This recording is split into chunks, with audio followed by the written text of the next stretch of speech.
Hello, ఏం చేస్తున్నావు? Wait చేస్తున్నా. అయితే నేను వచ్చేస్తున్నా. ఎక్కడున్నావు? ఇక్కడనే పక్కనే ఉన్నా. Just 5 minutes. ఓకేనా? వచ్చేస్తున్నా. ఓకే.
ఏరా, ఏం చూస్తున్నావు?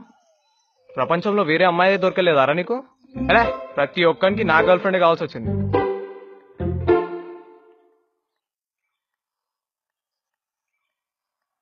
ఆడ తెలుసా నీకు?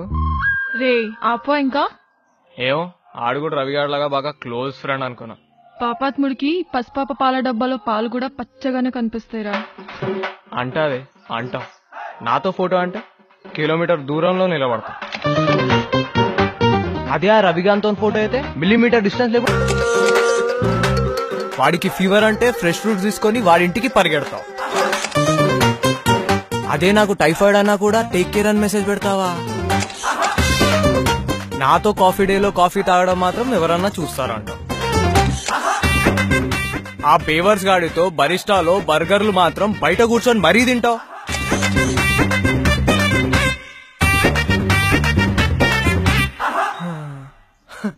నీకోసం ఇన్ని చేసినా నేను పాపాత్మున్నయ్యానా? వాడు మాత్రం పసిపిల్లోడైపోయాడా?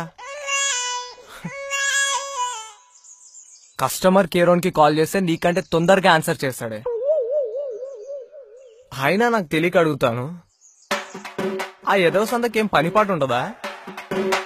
అయితే రోడ్ల మీద చిల్అవుట్ లేదా ఫోన్లలో హ్యాంగ్ అవుట్. ముఖ్యంగా ఆ ఎదవకు చెప్పు, డబ్బులు ఎక్కువైతే దానం చేయమను, పుణ్యం వస్తుంది. అదే నీకు అడ్డమైన గిఫ్ట్లు కొన్నాడనుకో, నాకు మాత్రం చిరాకు వస్తుంది. Rakesh, it's not like that. ఏంటి it's not like that? And పిక్కి లైక్ కొట్టి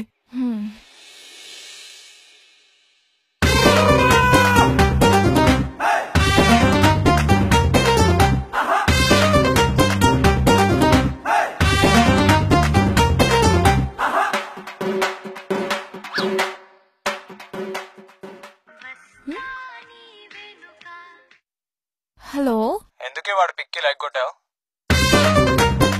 అంటే అది ఎందుకు కొట్టావు? ఎందుకు? అవసరమా? నన్ను ప్రేమిస్తున్నా అన్నప్పుడు నీ ప్రతి ఆలోచన నా గురించి అన్నావు. ఇలాగే నా ఆలోచిస్తున్నావు. నీ ప్రతి అడుగు నా వైపే అన్నావు. ఇలాగే నా స్పై చేస్తున్నావు. రాకేష్, నీకు ముందే చెప్పాను, నిన్ను ప్రేమించడం ముఖ్యం కానీ అదందరికీ చూపించడం ఇష్టం కాదు అని. వేరెవరికైనా కష్టం వస్తే ఖర్చు ఇచ్చేసి వచ్చేస్తాను. అదే నీకేమైనా అయితే కనపడకుండా కన్నీళ్లు పెట్టుకుంటాను. వాడెవడో కాస్ట్లీ గిఫ్ట్స్ ఇచ్చాడని నువ్వు అంతకంటే కాస్ట్లీ గిఫ్ట్స్ ఇవ్వాలని నేను అనుకోవట్లేదు. కోట్లు సంపాదించి కాళ్ళలో తిప్పాలని నేను నిన్ను ప్రేమించలేదు. కళ్ళలో పెట్టుకుని చూసుకుంటావని ప్రేమించాను రాకేష్. అయినా ఇద్దరు మనుషులు కలిసి ఉండాలంటే కావాల్సింది ఒకరి మీద ఒకరికి నమ్మకం రాకేష్.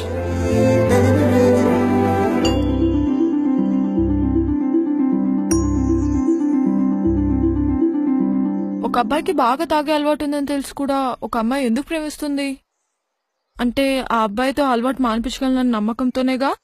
ఒక అమ్మాయి 6 మందితో క్లోజ్ గా ఉన్న అబ్బాయి తనని ఇష్టపడుతున్నాడు అంటే ఆ అమ్మాయి తనదే అనుకుని తను తప్పు చేయదు అన్న నమ్మకంతోనే. ఆ నమ్మకాన్ని ఒమ్ముపాలు చేయను నేను ఎప్పుడు. అందుకే నువ్వు ఏ అమ్మాయితో మాట్లాడినా నేను ఎప్పుడు క్వశ్చన్ చేయను, కోప్పడను.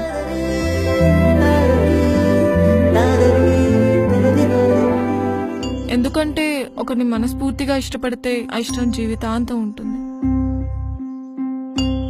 రే, నాకు ఒక విషయం చెప్పు. ఇప్పుడు మీ ఇంటికి చుట్టాలు వచ్చారని మీ అమ్మ వాళ్ళకి ఎక్కువ వడ్డిస్తే నీకంటే వాళ్ళు ఎక్కువనా? ఇక్కడ వీడు అంతే, వాడు నీకంటే ఎక్కువ ఎప్పటికీ కాలేడు. ఎక్కువ కాదు, అసలు వాడికి నీకు సంబంధమే లేదు.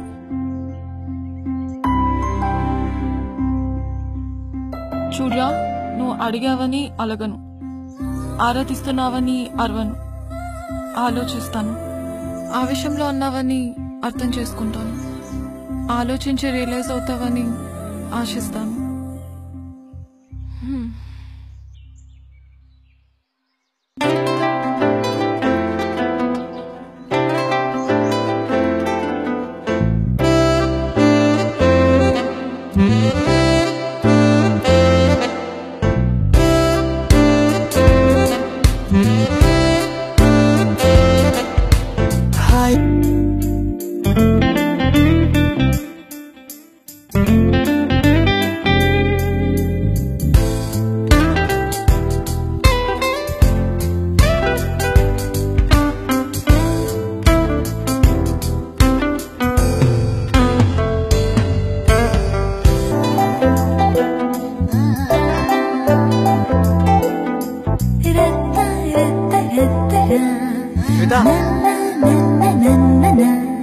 శ్వేత, హా?